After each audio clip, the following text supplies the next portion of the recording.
Bonjour et bienvenue ou re-bienvenue sur la chaîne de Voyage Vasco. Je m'appelle Samsara et aujourd'hui, je vous parle des erreurs coûteuses à éviter lorsque vous partez en navire de croisière. La première chose à éviter si vous voulez éviter les erreurs coûteuses en voyage, c'est de ne pas vous prendre une assurance voyage. Les gens pensent que c'est cher, mais c'est pas nécessairement si cher. Vous pouvez aussi vous prendre une carte de crédit voyage qui va automatiquement vous donner des assurances. Et vous pouvez demander à un agent quel plan vous convient le mieux pour le voyage que vous allez vous procurer. Donc, c'est important d'avoir une assurance voyage parce que vous ne savez jamais ce qui peut arriver. Les imprévus arrivent tout le temps dans la vie, donc c'est important d'avoir une assurance puis d'être préparé pour n'importe quelle éventualité. Donc, si vous voulez éviter la plus grosse erreur, c'est de vous procurer une assurance avant de partir en voyage. La deuxième chose qui est importante à éviter, c'est de donner trop de pourboires. Donc, c'est une erreur souvent que les gens font. Lorsque vous partez en croisière, les pourboires sont inclus. Donc, vous avez évidemment le droit de donner un extra si vous trouvez que les gens font un très bon travail ou si vous voulez justement avoir un peu plus de services personnalisés pour vous.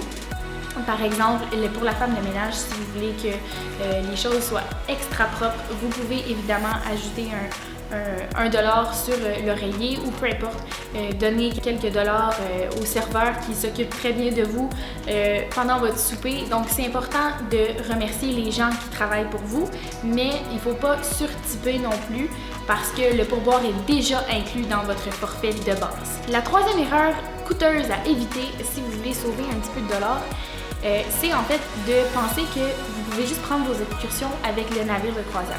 Évidemment, le navire offre une panoplie d'excursions que vous pouvez prendre avec eux et vous avez en plus la garantie que si jamais l'excursion dure plus longtemps ou qu'il y a du trafic, que vous arrivez en retard pour le rembarquement, en fait, ils vont vous attendre. Le navire ne va pas partir sans vous, donc vous avez cette garantie-là.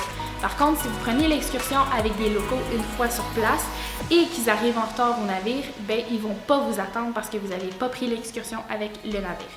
Par contre, c'est beaucoup moins cher si vous le prenez avec des locaux et si vous prenez le temps de bien magasiner l'excursion et que vous parlez à cette personne-là, la personne responsable des réservations de cette excursion-là, qui est une personne qui vient de ce port-là, en fait, vous pouvez vraiment leur dire que vous voulez arriver 1 heure à l'avance, partir d'avance et tout ça, donc pour être certain de ne pas manquer le navire. Il y a des moyens de ne pas manquer le navire, prenez-les et en plus, vous allez sauver quelques dollars. La quatrième erreur qui coûte à beaucoup de gens, c'est de prendre un vol très tôt le matin une fois que vous allez accoster. Donc, une fois la croisière terminée, il y a plusieurs personnes qui pensent qu'ils peuvent juste courir à l'aéroport et prendre leur vol et pas le manquer. Mais c'est une erreur coûteuse parce que souvent, ça arrive que Mère Nature n'est pas toujours clémente, hein? On le sait. Donc, ça peut arriver que le navire ait du retard et qu'ils n'arrivent pas au port à temps, puis que vous manquez votre avion. Donc, c'est une erreur très coûteuse et très facile à éviter. Vous avez juste à prendre votre vol l'après-midi, quitte à attendre 2-3 heures à l'aéroport. C'est vraiment pas un problème. Au moins, vous allez être certain de pouvoir bien revenir à la maison. La cinquième erreur que les familles font souvent, c'est d'oublier de mettre leur téléphone en mode avion. Ça coûte très, très cher si les enfants décident d'allumer le Wi-Fi et qu'ils n'ont pas accès au Wi-Fi. Mais dans le fond, ce sera très coûteux pour les parents, pas pour les enfants. Donc, avant de partir en voyage, expliquez à vos enfants pourquoi ils ne peuvent pas utiliser le réseau Internet une fois sur le bateau. Évidemment, vous pouvez vous procurer un forfait Wi-Fi une fois rendu sur le navire. Et là, à ce moment-là, ils vont vous expliquer comment bien l'installer pour pas que ça embarque sur votre Internet de téléphone.